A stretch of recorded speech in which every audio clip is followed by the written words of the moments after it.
আমরা মন চাহি জিন্দেগি করি, মন যা চাই তাই করি। সব সময় আমাদের ভিতরে শয়তান কুমন্ত্রণা দেয়, নফসে আম্মারা আমাদের সাথে লাগানোই। আমরা আমাদের মন যা চায় আমরা তাই করি।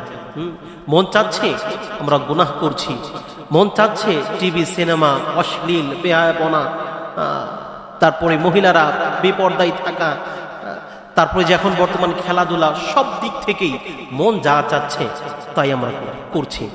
কিন্তু আল্লাহ তাআলা আমাদেরকে জানিয়ে দিলেন, ফাআম্মা মান তাগা ওয়া আসারাল হায়াতাদ দুনিয়া ফাইন্নাল জাহিমা হিয়াল মাওয়া।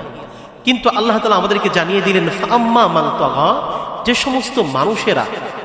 সমস্ত মানুষেরা ফাআম্মা মান তাগা, মন চাহি জিন্দেগি করে, মন যা চাই তাই করে।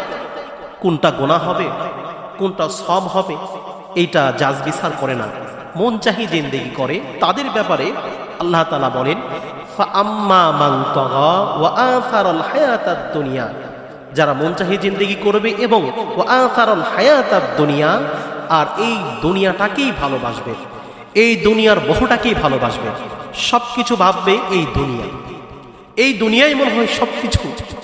আমরা যে কবর পথের যাত্রী, আমরা যে কোনো সময় আমরা মারা যাব, যে কোনো সময় আল্লাহ তাআলা আমাদেরকে নিয়ে নেবেন, সেটা তো আল্লাহ তাআলা আমাদেরকে জানিয়ে দিলেন। ফাইদা জাআ আজালুহুম লা ইস্তাখিরুনা সাআতাও ওয়া লা ইস্তাকদিমুন। আল্লাহ তাআলা তো আমাদেরকে জানিয়ে দিলেন, যখন আমাদের হায়াত শেষ হয়ে যাবে, আমরা আর কিঞ্চিত পরিমাণ, সামান্য সময় পরিমাণ আগ আর পিছু হতে পারবো না। যে কোন সময়, ওই সময় আমরা মারা যাব, যে সময় আমাদের হায়াত শেষ, সেই নির্ধারিত নির্দিষ্ট সময়ই আমরা মারা যাব।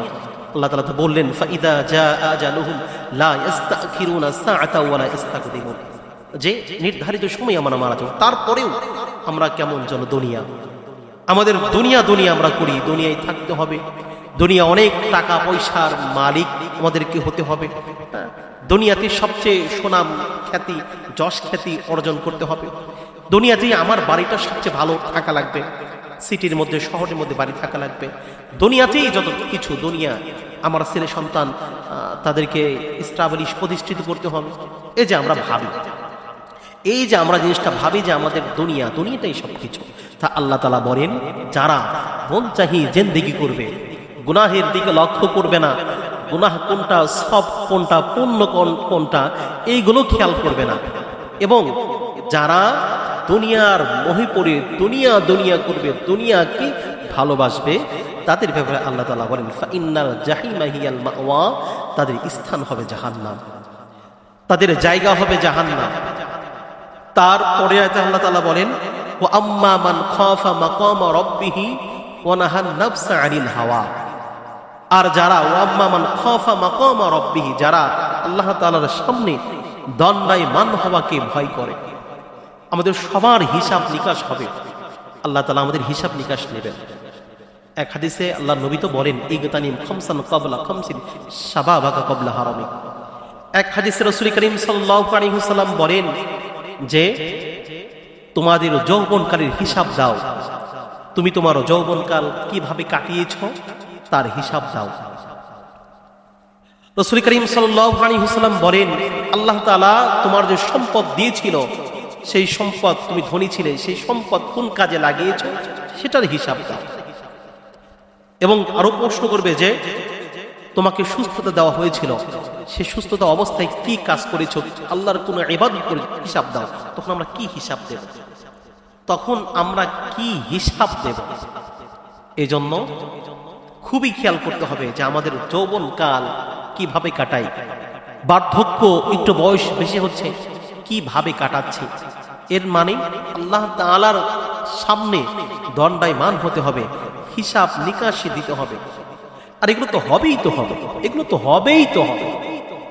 আল্লাহ তাআলা বলেন, ওয়া আন্নাস সাআতা আতিয়াতুল লা রাইবা ফিহা, ওয়া আন্নাস সাআতা আতিয়াতুল লা রাইবা ফিহা, কিয়ামত যে হবে এই ব্যাপারে তো কোনো সন্দেহ নাই, সন্দেহের অবকাশও নেই। ওয়া আন্নাস সাআতা আতিয়াতুল লা রাইবা ফিহা, আসবে, কিয়ামত হবেই হবে, হিসাব নিকাশ হবেই হবে।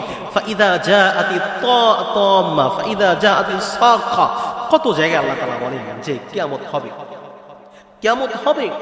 ইয়াউমা ইয়াফিরুল মারউ মিন আখি সেদিন ইয়াউমা ইয়াফিরুল মারউ মিন আখি, ভাই ভাইকে চিনবে না, সন্তান পিতাকে চিনবে না, পিতা সন্তানদেরকে চিনবে না, কেউ কাউকে চিনবে না, কেউ কাউকে চিনবে না, কেউ কারো পাপের বোঝাও বহন করবে না, কোনোটাই কেউ কিছু করবে না। যে কথা বলতেছি, তাহলে যারা দণ্ডায়মান হওয়া, রবের সামনে দণ্ডায়মান হওয়াকে ভয় করে, হিসাব নিকাশি দেওয়াকে ভয় করে, কিভাবে আমি আমার জীবনটাকে পার করছি, কিভাবে আমার লাইফটাকে পার করছি, আমি বালিগ হওয়ার পরে কোন কাজের সময় পার করছি, কোন কাজে সময়গুলো অতিবাহিত করছি, পাস করছি, এটা তো আল্লাহ তাআলা আমার হিসাব নেবে। এই কথাই আল্লাহ তাআলা বলেন, ওয়া আম্মা মান খাফা মাকামা রাব্বিহি ওয়া নাহান নাফসা আনিল হাওয়া, যারা আল্লাহ তাআলার সামনে দণ্ডায়মান হওয়াকে, আল্লাহর সামনে হিসাব দেওয়াকে, এইটা হিসাব নিকাশি দেওয়াকে ভয় পায়, ফাইন্নাল জান্নাতা হিয়াল মাওয়া, সে সমস্ত ব্যক্তিদের জন্য আল্লাহ তাআলা জান্নাতে রেখে দিয়েছে। সুবহানাল্লাহ। এজন্য আমরা খুবই খুবই খেয়াল করি, আমরা আমাদের জীবনটাকে কিভাবে কাটাচ্ছি, কি কাজে কাটাচ্ছি। খেল তামাশা, অহেতুক গল্প, চায়ের দোকানে আড্ডা, বাজে তামাশার মধ্যে এগুলো আমরা না খাটি, আমরা আমাদের যৌবনকালে, আমাদের সব সময়ে, আমরা যে যে বয়সে আছি, আমরা আল্লাহর বিধান পালন করি, নামাজ আদায় করি, সত্য কথা বলি, আল্লাহ যে আহকাম দিয়েছেন, বিধান দিয়েছেন, এবং রাসূল করিম সাল্লাল্লাহু আলাইহি ওয়াসাল্লামের সুন্নাহ আছে, সেই মতে আমরা জীবন পরিচালনা করি, তাহলেই না আল্লাহ তাআলা আমাদের শান্তি দিবেন।